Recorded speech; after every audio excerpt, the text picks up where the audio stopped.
بسم اللہ الرحمن الرحیم۔ السلام علیکم زینب ٹی وی کے ناظرین، آج کے درس حدیث میں خوش آمدید۔ موضوع حدیث ہے مظلوم کی بد دعا سے بچو۔ رسول اللہ صلی اللہ علیہ وآلہ وسلم نے فرمایا، مظلوم کی بد دعا سے بچ کر رہنا، کیونکہ اس کے اور اللہ کے درمیان کوئی پردہ نہیں ہوتا۔ مفہوم حدیث ہے مظلوم کی بد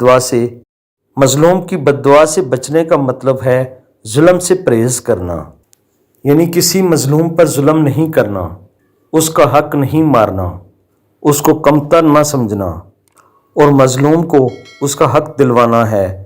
اس کا حق دلوانے میں اس کی مدد کرنی ہے، کیونکہ جب مظلوم کو اپنا حق نہیں ملے گا تو اس کے دل سے بد دعا نکلے گی کہ چلو ایک شخص تو ظالم ہے، اس نے میرا حق مار دیا ہے، لیکن یہ جو باقی لوگ ہیں یہ میری مدد کیوں نہیں کر رہے، یہ اس ظالم کا ساتھ دے رہے ہیں، میں مظلوم ہوں، میرا ساتھ ان میں سے کوئی بھی نہیں دے رہا۔